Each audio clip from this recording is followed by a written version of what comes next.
Hello, it's Monday. It's supposedly the most depressing day of the year. Not on this vlog though, we have literally got thousands and thousands of seeds to sow.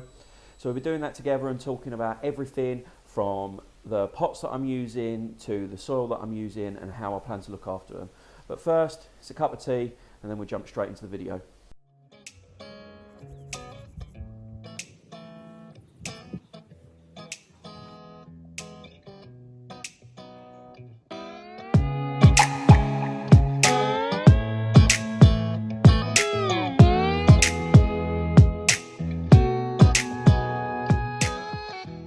Hello, for those who don't know me, my name is Alex and I'm a vegetable grower here in the UK.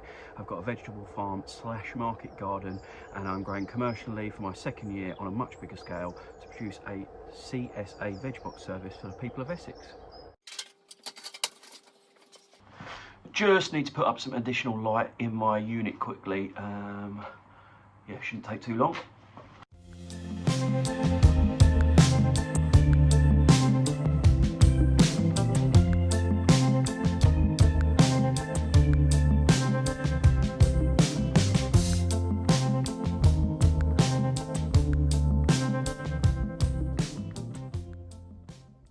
Reason we're in here, or the main reason we're in here, is because I'm digging out cell trays for the seed sowing. So let me see what we have got.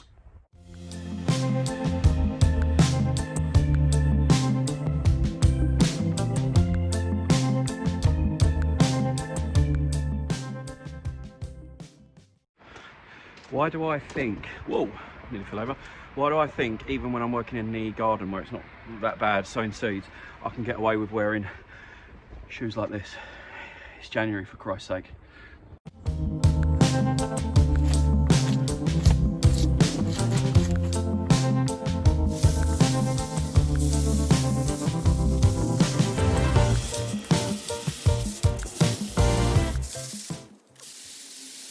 What I should jump on and say at this point is, yes, I'm aware that this is a hell of a lot of plastic, but I've found that this is the best way to do it.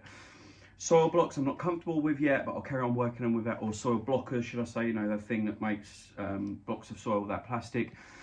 I will get the hang of that this season and use it where I can, but I'm not comfortable with it yet. I love these seed cell trays. There's loads of different sizes you can get. If you buy the decent ones and actually do some research on it, they'll last you a long time. So yes, it's plastic, but it's reusable plastic, and I'll use it again and again and again. And if they do split, like some of them have been, you know, the ones that I got very beginning 4 or 5 years ago might have started splitting. The first thing I do is put 2 split ones inside each other. That firms them back up again, gives them a bit more stability. They'll last a few more years. When they do eventually need to be thrown away, as long as you're getting rid of them responsibly, then I think I'm doing enough to warrant using a little bit of plastic on the farm. I'm always trying to be conscious about the amount of plastic I use, so if you've got any ideas outside of trays like this and soil blockers you think might work better, let me know.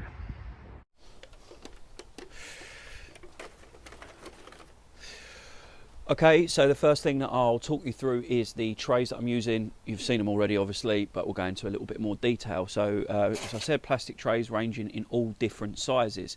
So the smallest, 40 cell trays, pretty standard. You get these in most garden centres, plant nurseries, that type of thing. I use them for the bigger plants, or you know, potentially bigger plants, stuff that needs to stay in there a little bit longer, like your cabbages or your peas. So you'll have seen me use those for peas before in my recent videos if you're with my channel. The next one we've got is a much bigger tray, which is 104s. So this has got 104 cells in it, not particularly deep. So great for stuff like lettuces and bits like that. So again, they can stay in there until they need to be planted out. We've got 160s next. You're getting into sort of like the leeks and the onion stages now. I'll tell you which ones I'm using as and when I plant all of the individual stuff that I'm planning on planting. But yeah, they are 160s. They're pretty cool.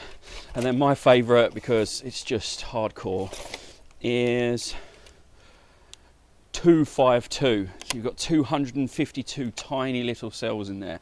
I did multi-sown radishes in this last year and it was brilliant. It's a massive space saver. It's absolutely superb and definitely one of my favourite trays. I have bought some 60s as well, but they were absolutely rubbish, so I've ditched them already just because of the quality of the plastic. So I won't be using them. They fall apart too quickly, and that goes along with what just knock that off, along with what I was just trying to say about reusable plastics. So there, as a whole, they're the trays that I use on. I do tend to try and use plug trays as opposed to, you know, scatter sowing and then potting on, because I just find the whole potting on or pricking out and potting on just monotonous, time wasting, and it's just boring, just really, really boring. So I try to avoid that where I can, but obviously it's unavoidable for certain crops like the stuff that's already in and needs to be under lights. But let's crack on with this seed sowing, and we'll start with, I don't know what we're going to start with. What do you think I should start with?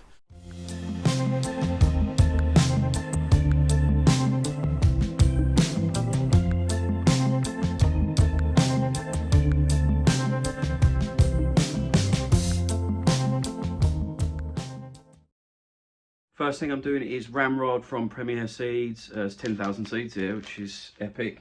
I'm doing in the 252 cell trays. I'm just using oak tree multi-purpose organic compost. I'm not brand loyal to compost.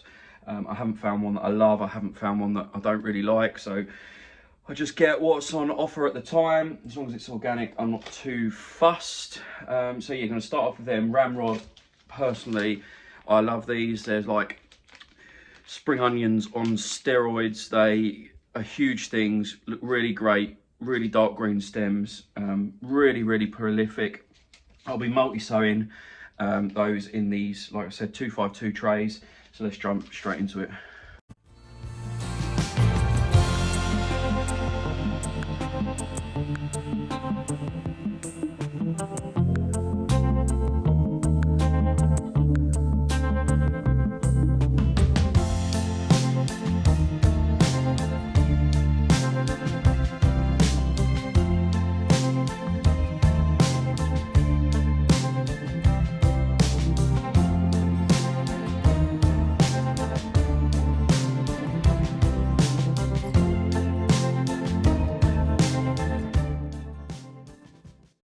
Right, that's how I'm multi-sowing my spring onions. I'll be multi-sowing loads of other stuff. I'm not going to show you time-lapse after time-lapse and time-lapse of me sowing stuff. You know what you're doing.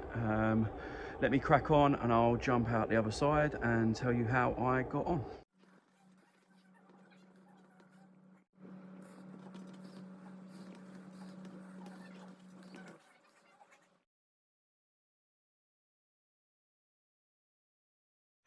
Just why I am sowing away in the background. Yeah, I can do two things at once. I will talk to you about very quickly what is multi-sowing. I keep referring to it, but you might not know what it is. So get ready for my best Charles Dowding impression. Hello and welcome back to Homemakers. I'm Charles Dowding, and here in my market garden in zone 9A, which is a mild oceanic temperate climate. I'm only joking, Charles. I couldn't ever be Charles Dowding.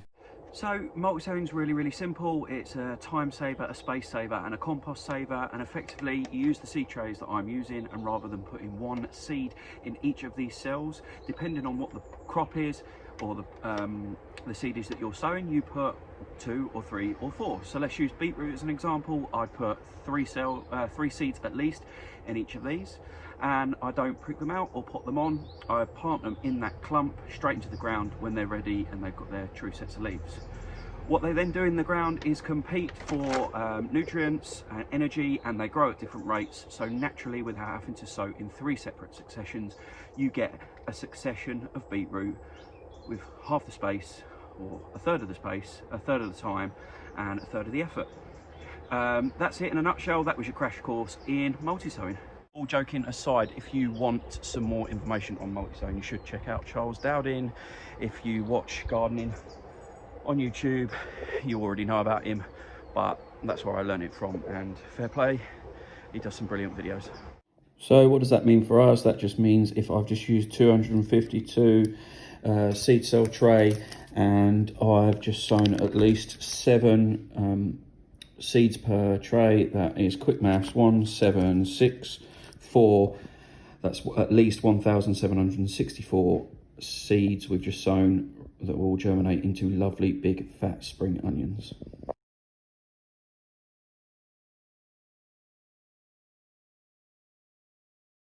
Okay, so that was an epic seed sow in session. I'm going to take you through what I've sown very quickly and then finish off this vlog. Let's have a look. So these bottom two here are the spring onion Nimrod, ramrod, should I say, sown in the 252 cell trays.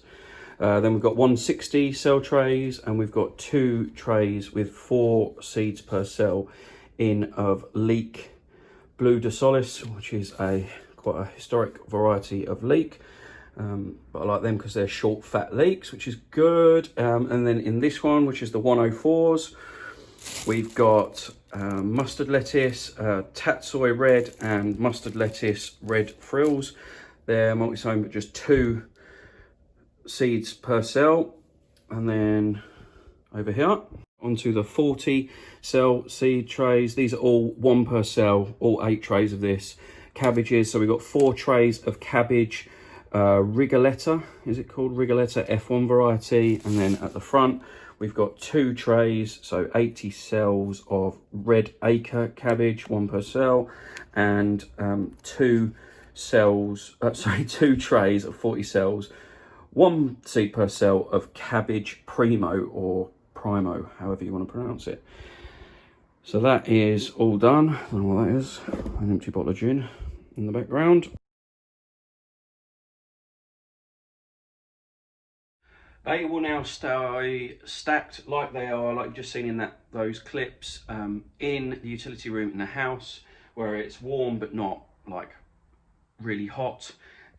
And it doesn't matter if it's dark or light, but most of the time it's dark in here. There's only a couple of windows. So they will germinate, and the first sign of germination, I'll give them a little boost under some lights in the garage, and then all of this will, it's pretty hardy plants. The mustard lettuce is hardy, leeks and onions are hardy, cabbages are hardy, so then they'll go in just an unheated plastic greenhouse or a low tunnel up on the farm, and they will live there until they're ready to be planted out. And so that was my mammoth seed sowing session. Right, I'm going to finish the day as I started it, with a cup of tea and perhaps some lunch. That's it for today's vlog. Hope you enjoyed it. Hope you took a couple of things away from it, and I will see you in the next one. Don't forget to like and subscribe to my channel.